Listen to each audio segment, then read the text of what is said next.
Hello everyone, this is Pico Entertainment and we are back again, and here now we have with a tennis video for you, and we will focus on the upcoming French Open, where I will give my overall thoughts and opinions on who I think are the favourites and overall winners for the second Grand Slam of the year for both the men's and the women's side of the draw. Now originally this would already have started for the French Open, but it was pushed back a week, so it now commence on the 30th of May on Sunday. Now, when we look at the men's side of the draw, now, of course, whenever you mention the French Open, the first and biggest name that comes to mind is, of course, Rafael Nadal, exhibiting a near unfathomable era of dominance on this tournament starting way back in 2005. He will incredibly be going for his 14th Roland Garros title overall. Now, every year, of course, is significant because it's another slam and another major accomplishment on his already incredible resume. But this year is ever more significant because now this will be his biggest chance ever to finally overhaul Roger Federer in a tally of Grand Slams. Both currently stand on 20 overall. Now, many will deem Rafa, including me, the greatest of all time if he manages to go on and get 21 in this tournament. And here, he is truly the outstanding favourite. I honestly believe that if he's 100% fit and healthy, that truly nobody can stop him overall. And that was really, for me, cemented last year's tournament. If you remember, that was, of course, in the post-pandemic climate where the tournament was pushed back to September. Obviously, the conditions were a lot colder. It was played indoors for the most part. And many were thinking that this would be the year that Rafa wouldn't win because he had very little matchup and lead-up play going into that tournament. He played 2 times, I think, in Rome before losing to Diego Schwartzman in the quarterfinals. But he defied all of those predictions and he went on to blitz the tournament, winning comfortably the final in straight sets over Djokovic. So I really think that nobody can truly stop Nadal as long as he's fit, as long as he's healthy. The only other aspect I think that could prevent Nadal is if, let's say, he gets to the final and perhaps he's got a tight amount of points and all of a sudden the scenario looms on him that this could be 21 and perhaps the greatest of all time, and maybe he feels the pressure and gets nervous in any potential final. I can't see that happening. I think he's one of the toughest, if not the toughest, mental players on the tour, and because he's won the tournament 13 times previously, I think any nervous scenarios he will overcome them and win the tournament overall. But for the sake of debate, let's have a look at who could be the main threats to Nadal of the tournament. And to me, overall, I think there's only 3 players that could potentially stop Nadal. Now, of course, the first name that comes to mind is Novak Djokovic. He is, of course, Nadal's biggest threat and rival in this current area that we are in now. Despite beating an out-of-form Nadal back in 2015, he hasn't really come close to beating Nadal on the French Open, barring the epic semi-final award that we got in 2013, one of the best matches not only of that tournament but overall in the decade, losing to Nadal in 5 sets, and he's lost to him in other finals from 2012, 2014, and of course last year in 2020 as well. Now, he does have the superior game overall in terms of Nadal, but he really will have to play in top optimal level in order to try and beat Nadal in 3 out of 5 sets. But I still regard him as perhaps the most ominous threat to Nadal when it comes to this tournament. Now, we look at Dominic Thiem as well. The Austrian, who was, of course, the current US Open champion, has been the most consistent challenger for Nadal on the French Open, competing against him in finals in both 2017 and 2018, but he really has struggled to maintain any type of form or consistency since winning the US Open last year. So I wouldn't say he's perhaps a major threat overall, but he's still very competent and capable on the surface, so I wouldn't be surprised if he generates some sort of form of momentum and makes a large run at the tournament. The final 3 of these biggest contenders for me is Stefan Astipas, another high level in this supposed next gen or next big 4 that we keep waiting to see if they break through and dominate the tour. He is hitting some form after winning the tournament recently in Lyon, and he did, of course, defeat Nadal in that epic 5-set match in the Australian Open quarterfinals. I think, really, to be honest, Rafa Nadal threw that match away after winning the first 2 sets convincingly overall. So he did also run Nadal recently as well. I think it was in Madrid where he had a couple of match points against Nadal before losing. So he is another potential threat, and you do think at some point one of these four, whether it's Tsitsipas, TM, Zverev, Medvedev, really have to come through now within the next year or two and start showing that they can dominate the tour and really challenge what is essentially now the big two, I would say, because Federer's been out for so long, and really go on to dominate the game in the next upcoming years.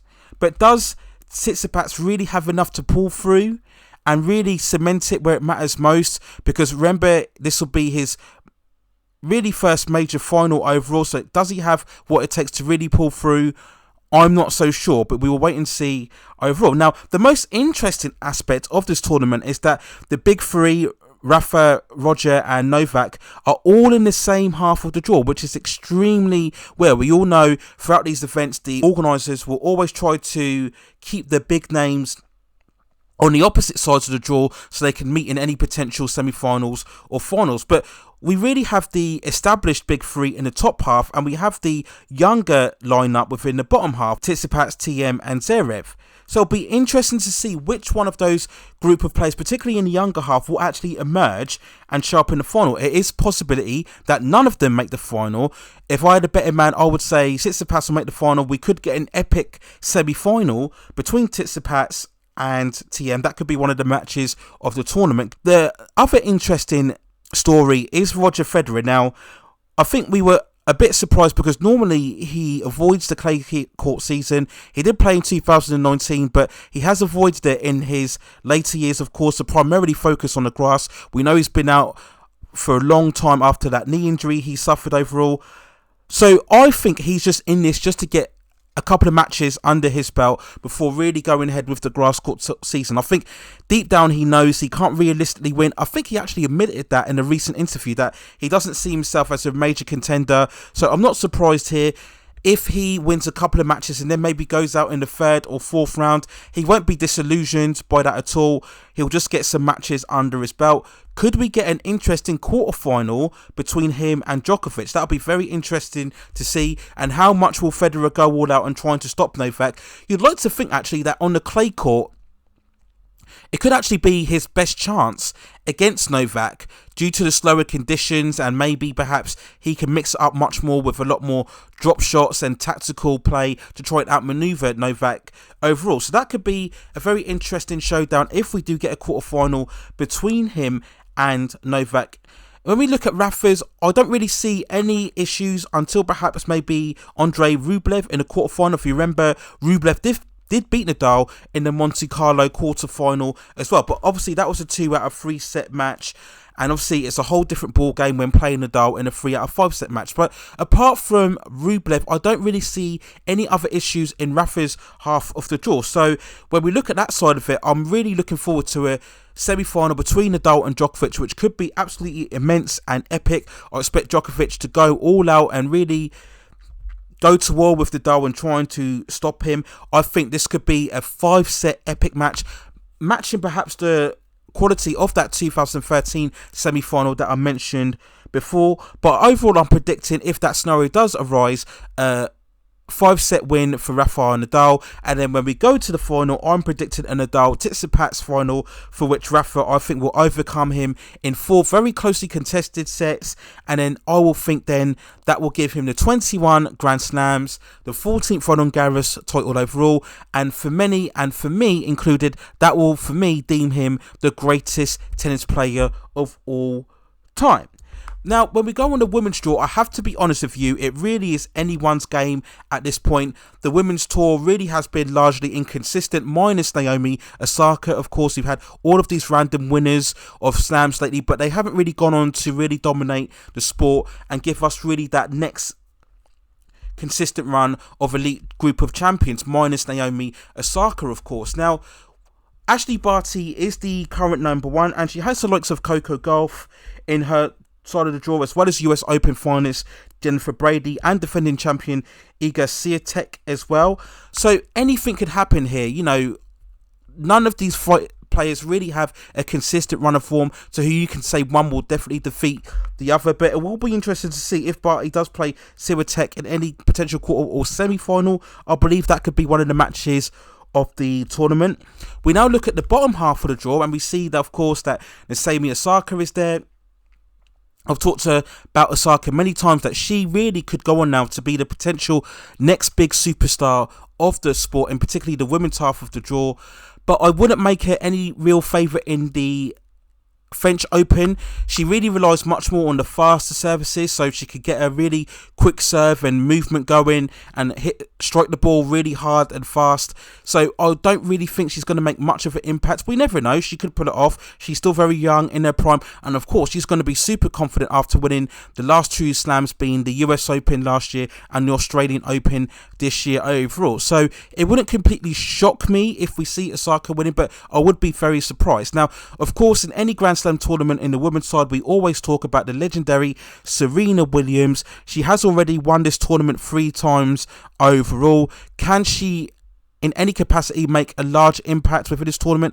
I would say no. I still think she's probably got one more Grand Slam in her, and I think that will probably be Wimbledon, due to the speed of the service, and that tournament she could really rely on serving fast and serving a lot of aces to win points quickly and cheaply, and she doesn't really have that luxury overall within the French Open. It'll be a very much of a dogfight in terms of the rallies that she faces, particularly if she goes deep in any quarters or semi-finals overall, and that's really where her overall condition and stamina will be tested. You have to remember now, she is 40 years old now, and she has recently had a baby as well, so I think a lot of the time we get carried away with the legendary status of Serena, thinking she could just really pull through any Grand Slam like she did in the good old days. But we have to remember now, she is aging now, and despite that, she has been very consistent, still getting to semi-finals and finals, but I would say at best a quarter-final appearance for Serena at this stage overall. But again, she could shock us all, and it would be magnificent if she did go on to win this tournament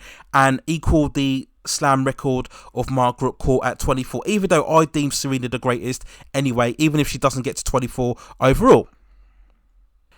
So we do also have the likes of Andreescu in there as well, who's really struggled with a lot of injuries going into this tournament. So again, it's really difficult to see how she will fare as well going on into this tournament as well. So it really is anyone's game. I really couldn't tell you any sharp predictions of the French Open. I think we will probably get a random winner again, someone really unexpected. I don't think Barty, maybe it's a second favourite overall, and maybe I'll make Osaka the third favourite. But again, I'm just putting random names out there because there isn't really a solidified favourite within the women's tour at the moment in terms of a dominant number one winning major tournaments and slams. So that's why it really is a lottery pick in terms of the women's champion overall. So those are my thoughts and feelings and predictions of the French Open tennis tournament for 2021 Roland Garros. Let me know what you think in the comments below. Do you think Rafa will finally solidify his status at the greatest of all time? And certainly he will cement his status as the greatest clay court player, even more so than already. And it was good to see that the tournament recognised his achievements by building that statue, that metallic kind of statue recently at the tournament as well. So that was very nice to see. But will anyone stop Rafa? And if he does win, will he be the greatest? If he doesn't win, do you think that'll be his best and maybe last chance, because he is 35 shortly, and of course we all know he isn't quite as successful in Wimbledon, but he is successful at the US Open, winning it 4 times. So I wouldn't count him out if he doesn't win the French Open this time. Maybe not. He will still be able to try and get to 21 at the US Open later on this year. But those are my thoughts and feelings on my prediction of who will win the French Open 2021. Let me know what you think in the comments below. I will continue, as I did with the Australian Open, to provide predictions going ahead for the quarterfinals, semi-finals, as finals as well, because those are very successful videos on the channel. A lot of people like those videos, so I'll continue the same process for the French Open as well. So let me know what you think in the comments below. Please also hit those like and notification and subscription buttons so I can provide you with more high quality content in the future. But that's it for now. Take care of yourselves, stay at safe distances, and I will see you very, very soon.